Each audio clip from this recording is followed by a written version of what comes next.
And if you ever tell people that God does not have fierce wrath towards the sinner, not just the sin, but towards the sinner, then you're lying to them.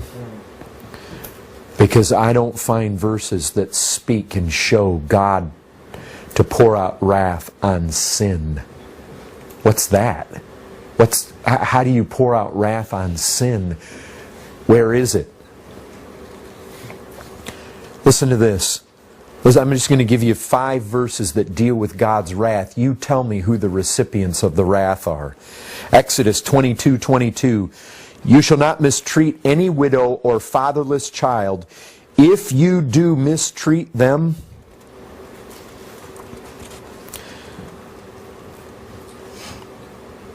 and they cry out to me, I will surely hear their cry, and my wrath will burn, and I will kill you with the sword.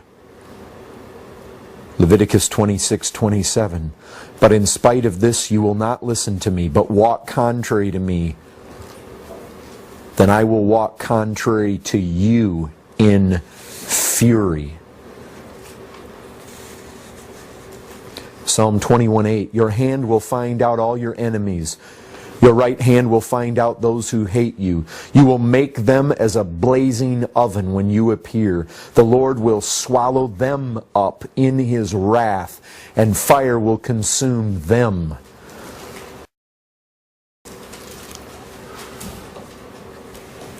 Let me tell you something else about His wrath. It's fearful. There's no other way to put it. It is infinitely dreadful. So often it's likened to fire. I find various times it's likened to drinking a cup, even the dregs of the cup, which I think is where we get the picture that Christ uses when He's in the garden.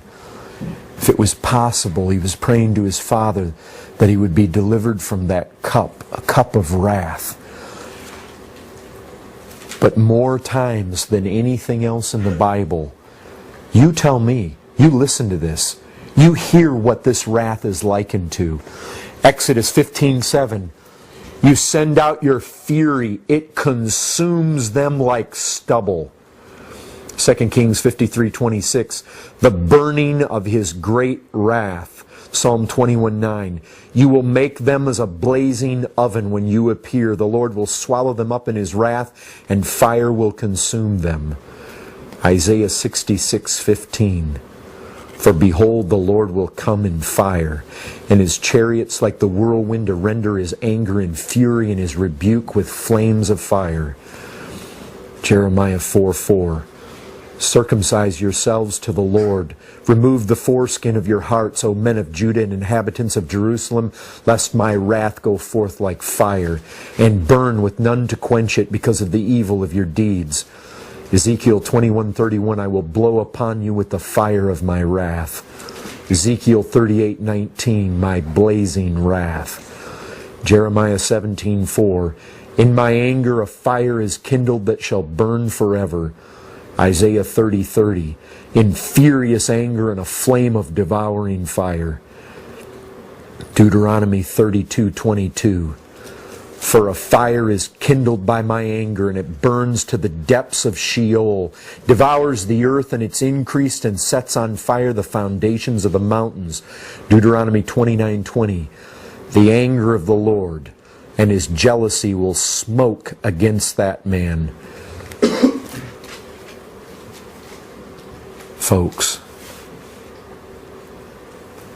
this is one of the most fearful verses that I have ever read in the Bible. Ezekiel 22:20.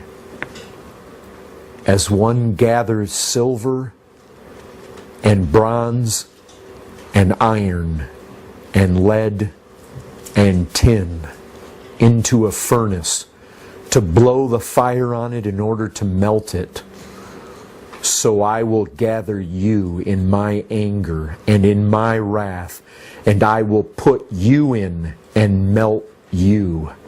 I will gather you and blow on you with the fire of my wrath, and you shall be melted in the midst of it. You know what? Man wants to ignore it. He wants to forget it. He wants to suppress it. And man likes to think, oh, my sin isn't that bad. And God isn't that angry. And man somehow thinks, some way, somehow, well, even if hell's real, I'm going to be down there with all my friends. I will gather you and blow on you with the fire of my wrath, and you shall be melted in the midst of it. Man thinks he's going to stand up to it. But I tell you what, when God blows upon him with the wrath of his vengeance, with the fires, a smoke, a blaze, man will yield immediately. There will be no fight in him. He will succumb to that wrath. Folks, the wrath of God is fearful. And I'll tell you this, nothing but sin brings out this characteristic of God. Wrath is the way a holy God does respond and to the wickedness of men. But I'll tell you a third thing about this wrath. It's righteous. Listen to this. This is in Romans 2 verse 5. But because of your hard and impenitent heart, you are storing up wrath for yourself on the day of wrath, when God's righteous judgment will be revealed. You know what most men feel? They feel that the wrath of God, if it's as bad as the Bible says it is,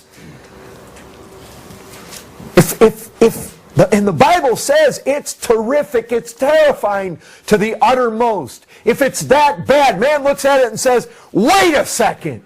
If it's that bad, this is excessive. God's going overboard here. Man cannot conceive of God having such a massive reaction on God's part to our little sins. So they look at this can't be. This is overkill. I'll tell you what. The problem is not that God is excessive. It's not that He's extreme. It's not that He's disproportionate. The Bible says His judgment is righteous. Folks, the problem is we underestimate the degree of our crime.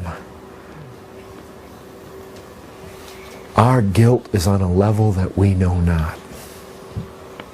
The problem lies not in our assessment of His wrath. The problem lies in our assessment of the excessiveness of our sin. That's where it lies. God's wrath shouldn't make us think of an overreacting God. It should make us think of underestimating foolish men.